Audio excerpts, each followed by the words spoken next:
Hey guys, Steve here from Bloom Audio. Today we have the all-new Advar from Meze Audio, not to be confused with Advar from GlaxoSmithKline. Advar is a prescription medication for asthma and related respiratory issues. Advar is a single dynamic driver IEM. So, while Advar can help you breathe, Advar just might take your breath away. Meze has been stepping up their box designs a little bit lately with some cool art on these, kind of starting with lyric. So slide this off and open this up.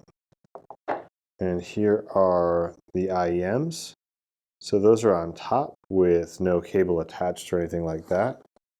So we're going to go ahead and pop that off. And full disclosure, I've already opened this and then put everything back together, probably slightly off. So sorry if your unboxing experience is different.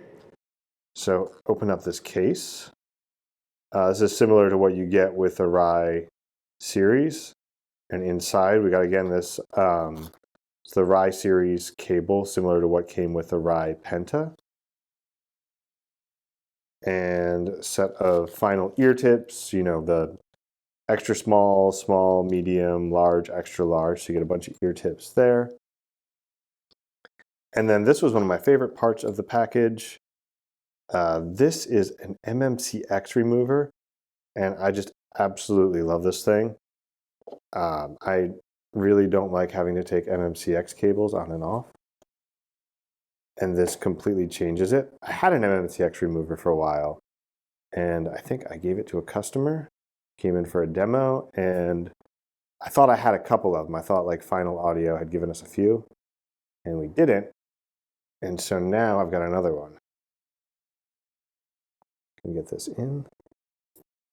Go ahead, yeah, so ready?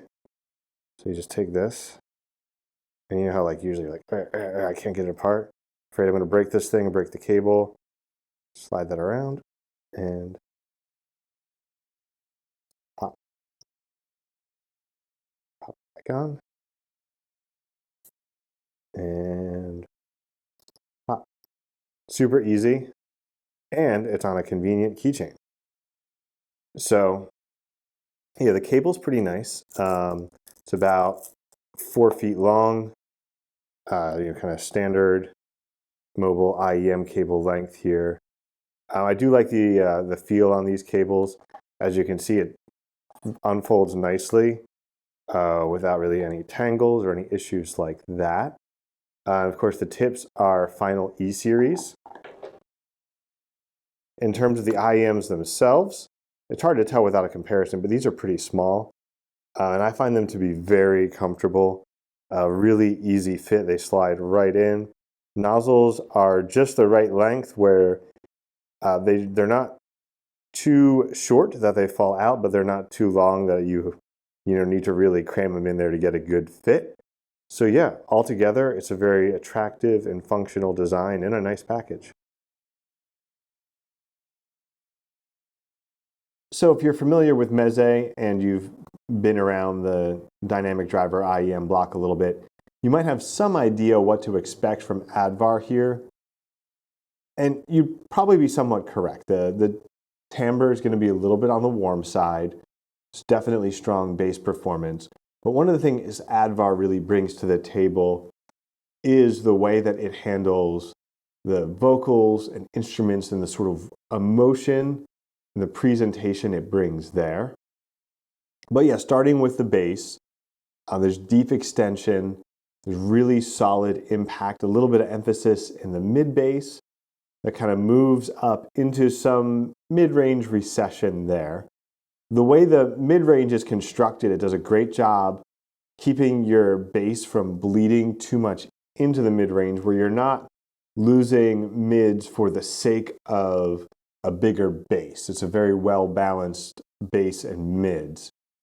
And as you move up into there, the vocals are still really well placed, and other instruments like guitars in particular stand out really nicely in the mid-range presentation. Now, up in the treble, the very top is definitely smoothed out a little bit. This is definitely, You're not going to get a lot of sibilance or other issues in the treble with this IEM. You're also not going to get the strongest sense of resolution or really strong treble extension or any of that in this, but it still does a good job with definition, and other aspects of the treble are well constructed. So the overall presentation is very, very coherent, very cohesive, but there's a strong instrument separation and a good sense of space and placement of instruments in this three-dimensional field. Now the soundstage isn't very big, so it's outside of your head, so all the instruments and vocals and everything are definitely going to, it feels three-dimensional. It's not a very large three-dimensional space. It's good considering the design and the price and all that other things. So again, you're not going to get that really strong resolution and microdynamics in the highs. But what it does give you is a lot of those bigger dynamics in the low end and really good speed down there. So yeah, the overall tuning, definitely great for, rock, classic rock, jazz, most forms of pop, a lot of electronic music, funk, any of those sort of genres, especially, I think where you've got guitar-driven music, whether it's acoustic or electric guitar, Advar is going to do really well with guitars and with that. So where I did feel like it absolutely stood out, though, was with heavy metal, where that's a genre that can be tough because you need some degree of technicality in your performance, where you need to have the things like the fast bass, the good separation, so that it doesn't become muddy. That as a genre can be very cacophonous, prone to congestion, and then you also have things like potentially very shrill guitars, harsh vocals, that unforgiving IEMs or more analytical IEMs or other things, you kind of get mixed up, where you're getting the speed you want, but often some real harshness at the top that can become fatiguing, or you've gotten rid of the fatigue, but the rest of the presentation is muddy. Advar does a great job giving you lots of speed with the drums, really good impact, and really strong presentation of guitars, as I mentioned, and that little bit of smoothness up top, that lack of sibilance, is going to help with harsh vocals to make them not fatiguing.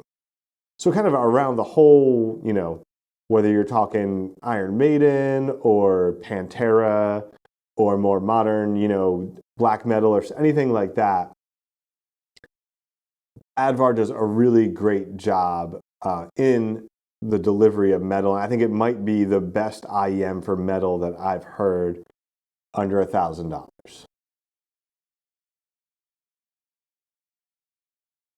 The best one-to-one comparison I could think of for Advar was the Campfire Audio Vega. They're $100 apart in price. They're both single dynamic driver IEMs with a little bit of a warm sound. So they're definitely ripe for comparison. So to start with the build, again, it is a pretty similar build between the two, similar size and weight. Personally, I found Advar to be a little bit more comfortable. Just the way it fit in my ears with the length of the stem. Just was an easier kind of slide in. Your mileage may vary depending on your own ear construction and that sort of thing. In terms of the sound, the first thing that stood out is I definitely felt like Advar had pretty strong bass, but compared to Vega, Vega definitely has a much stronger emphasis, even maybe some exaggeration into the bass that Advar doesn't. And so that is going to give you that sort of just super big bass head bass that Advar doesn't quite hit. But in terms of the speed, where Vega was giving you more bass volume, I felt like Advar was, again, more nimble in the bass. It was able to deliver those hits a little bit faster without feeling like it was becoming muddy or congested. And then it also had a stronger transition up into the mids, where Vega did have some of that bleed up, which I know depending on who you ask, is that a feature or is that a defect? But Vega had a little bit more bleed up from the bass into the mids, where Advar's transition there was a bit cleaner. But at the same time, I think the tonality of Advar was a little more warmer characteristically than Vega, where Vega had a more neutral timbre than Advar did. So there's definitely some sort of mixed elements there. The other thing was kind of moving up, listening to vocals and different guitar performances, other things that Advar hit me with just a little bit more, maybe owing to that warmth, a little bit more of an emotional feeling than Vega, where Vega maybe did feel a little bit stronger technically in the highs. Advar just had that little extra touch of emotion. So the difference between the two is to some degree going to depend on what you're looking for. You know, if you're listening to EDM or maybe hip hop and just that really huge brain shaking bass is what you need, Vega is going to give you that. For, you know, sort of a broader range of rock genres, I thought maybe, and other things maybe with more acoustic driven, I felt like Advar is going to be a little bit stronger there. If you've watched some of my other videos or reviews on our website, you might know that at Bloom, we're pretty big Meze fans. And what Advar does, more so than the Rai Penta or Rai Solo, is really capture the spirit of Meze's most famous headphones, like the Empyrean 99 Classics, captures that and delivers it in an IEM form. And so you get that warmth and emotionality. And where I was comparing it to different IEMs, and some ones that were, you know, significantly more expensive, that I would probably rate better technically, felt like Advar was giving that sense of emotion in vocals, and particularly vocals and guitar, that I wasn't getting even from those other IEMs. And I think that's really what it comes down to with Advar, is that, you know, this musical, emotional delivery of this IEM really can take your breath away. Thanks for watching. You can check out Advar and a lot of other great products at bloomaudio.com. Be sure to like and subscribe, and we'll be back soon with more hi-fi personal audio content.